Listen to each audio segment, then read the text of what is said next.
ആയിരക്കണക്കിന് ഉദ്യോഗാർത്ഥികളുടെ അഹോരാത്രമുള്ള കഠിനാധ്വാനവും ഭാവി പ്രതീക്ഷയുമാണ് പബ്ലിക് സർവീസ് കമ്മീഷൻ നടത്തുന്ന ഓരോ പരീക്ഷയും.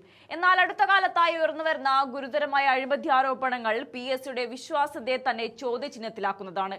പരീക്ഷാ നടത്തിപ്പിലും മൂല്യനിർണ്ണയത്തിലും 100% സത്യസന്ധതയും സുതാര്യതയും പുലർത്താൻ ബാധ്യസ്ഥനായ ഒരു സ്ഥാപനത്തിൽ നിന്ന് രാഷ്ട്രീയ താൽപര്യങ്ങൾ മുൻനിർത്തി ഇഷ്ടക്കാരെ തിരികെ കയറ്റാനുള്ള ശ്രമങ്ങൾ നടക്കുന്നു എന്നത് വലിയ ആശങ്കയ്ക്കും അനിശ്ചിതത്വത്തിനുമാണ് വഴി തുറക്കുന്നത്. കഴിഞ്ഞ 10 വർഷക്കാലത്തിനിടയിൽ ഇത്രയേറെ വിശ്വാസ നഷ്ടം സംഭവിച്ച സ്ഥാപനം മറ്റൊന്നില്ല എന്ന് തന്നെ പറയാം. സ്വന്തക്കാരെയും പാർട്ടിക്കാരെയും തിരികെ കയറ്റാൻ 10 വർഷക്കാലം CPM PSC എങ്ങനെയൊക്കെ ഉപയോഗിച്ചു എന്നതിന്റെ തെളിവുകൾ തന്നെ ഞെട്ടിപ്പിക്കുന്നതാണ്. PSCയിൽ വിശ്വാസമർപ്പിച്ച് പരീക്ഷ എഴുതി ജോലിക്കായി കാത്തിരിക്കുന്ന ഉദ്യോഗാർത്ഥികളോട് കൊടിയ വഞ്ചനയാണ് പിണറായി സർക്കാർ കാണിച്ചത്. ഉദ്യോഗാർത്ഥികളുടെ പ്രതീക്ഷകളെ തച്ചുടയ്ക്കുന്ന ഇത്തരം ഇടപെടലുകൾ മാപ്പർഹിക്കാത്ത കുറ്റമാണ്. സംസ്ഥാന ആസൂത്രണ ബോർഡിലെ ഏറ്റവും ഉയർന്ന റാങ്കിലുള്ള 2 പ്രധാന തസ്തികകളിലേക്ക് നടത്തിയ പരീക്ഷയുടെ ഫലം കേവലം 58 മാർക്കിന് മാത്രം മൂല്യനിർണ്ണയം നടത്തി PSC പ്രസിദ്ധീകരിച്ചു എന്ന വാർത്ത കേരള സമൂഹത്തെ ഒന്നടങ്കം ഞെട്ടിച്ചതാണ്.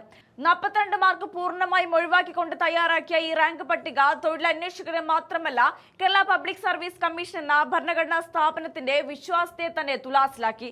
നിലവിൽ വിജിലൻസിന്റെ പ്രാഥമിക അന്വേഷണത്തിൽ തന്നെ ആസൂത്രണ ബോർഡിലേക്കുള്ള പരീക്ഷാ നടത്തിപ്പിൽ അങ്ങേയറ്റം ഗുരുതരമായ ക്രമക്കേടുകളാണ് കണ്ടെത്തിയിരിക്കുന്നത്. എന്നിട്ടും സന്മാർഗിക ഉത്തരവാദിത്തം ഏറ്റെടുത്ത് രാജിവെക്കാൻ പോലും തയ്യാറാകാതെ കസേരയിൽ കടിച്ചു തൂക്കി കിടക്കുകയാണ് PSC ചെയർമാൻ. പരീക്ഷാ നടത്തിപ്പിലെ ദുരൂഹതകളെ കുറിച്ച് അന്വേഷണം നടത്തിയ ആഭ്യന്തര വിജിലൻസ് വിഭാഗം റിപ്പോർട്ട് സർക്കാരിന് സമർപ്പിക്കാനിരിക്കെ വിവരങ്ങൾ ഞെട്ടിക്കുന്നതാണ്. ആഭ്യന്തര വിജിലൻസ് SP-യുടെ നേരിട്ടുള്ള നേതൃത്വത്തിൽ നടന്ന വിശദമായ തെളിവെടുപ്പിലാണ് ക്രമക്കേടുകൾ ഓരോന്നായി പുറത്തുവന്നത്. പരീക്ഷാ കേന്ദ്രങ്ങളുടെ നടത്തിപ്പിലും ചോദ്യപേപ്പർ കൈകാര്യം ചെയ്തതിലും ഒപ്പുവെച്ച നടപടിക്രമങ്ങളിലെല്ലാം ഗുരുതരമായ വീഴ്ച സംഭവിച്ചിട്ടുണ്ടെന്ന് കണ്ടെത്തലുകൾ ഉറപ്പിക്കുന്നു. പരീക്ഷാ ബോർഡിലെയും PSCയിലെയും ഉന്നത ഉദ്യോഗസ്ഥരുടെ അറിവും പങ്കുമില്ലാതെ ഇത്രയും വിപുലമായ രീതിയിൽ ക്രമക്കേട് നടത്താൻ സാധിക്കില്ലെന്നാണ് നിഗമനം. അതുകൊണ്ട് തന്നെ ഉന്നത ഉദ്യോഗസ്ഥരെ കേന്ദ്രീകരിച്ച് വിപുലമായ അന്വേഷണം വേണമെന്നും വിജിലൻസ് SP തങ്ങളുടെ റിപ്പോർട്ടിൽ ആവശ്യപ്പെടുന്നുണ്ട്. ദേശീയ തലത്തിൽ NTA നടത്തിയ നീറ്റ് പരീക്ഷയിലെ ക്രമക്കേടുകൾക്ക് സമാനമായ സാങ്കേതിക ഭരണപരമായ അഴിമതി തന്നെയാണ് കേരളത്തിലെ PSCയിലും നടന്നിരിക്കുന്നത്. ചോദ്യപേപ്പർ ചോർച്ച, ക്രമവിരുദ്ധമായ മാർക്ക് ദാനം, സ്വാധീനമുള്ള ഉദ്യോഗാർത്ഥികൾക്ക് വഴിവിട്ട സഹായം എന്നിവയിലാണ് അന്വേഷണം പുരോഗമിക്കുന്നത്. വിശ്വാസത്തെയും സുതാര്യതയും പുലർത്തേണ്ട ഭരണഘടനാ സ്ഥാപനം അഴിമതിയുടെ ആസ്ഥാനമായി മാറുന്ന കാഴ്ചയാണ് ഇവിടെ കാണാൻ സാധിക്കുന്നത്.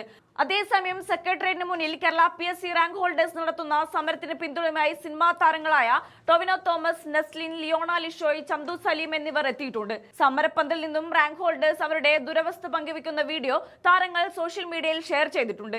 ഡൽഹിയിൽ നടന്ന നീറ്റ് UG ക്രമക്കേട് പ്രതിഷേധങ്ങൾ വിജയം കണ്ട സാഹചര്യത്തിൽ കേരളത്തിലെ ഉദ്യോഗാർത്ഥികളുടെ വിഷയങ്ങളും തുല്യ പ്രാധാന്യത്തോടെ അധികാരികളുടെ മുന്നിലെത്തിക്കണമെന്ന ആവശ്യവുമായി നിരവധി യുവാക്കളാണ് രംഗത്തെത്തുന്നതും. അർഹതപ്പെട്ട സമർത്ഥരായ ഉദ്യോഗാർത്ഥികൾ പുറന്തള്ളപ്പെടുകയും അപാകതകൾ നിറഞ്ഞ നയരൂപീകരണം കാരണം അന്തിമമായി ഇതിന്റെ ദുരിതം സാധാരണക്കാരായ ജനങ്ങൾ അനുഭവിക്കേണ്ടി വരികയും ചെയ്യുന്നത് ഭരണ സംവിധാനത്തിൽ തന്നെ വലിയ ഭീഷണിയാണ്. അതുകൊണ്ട് തന്നെ ഈ സാഹചര്യത്തിൽ PSCയിൽ ശക്തമായ നടപടികൾ VD സതീശൻ എടുക്കേണ്ടതുണ്ട് എന്ന് തന്നെയാണ് പറയാനുള്ളത്.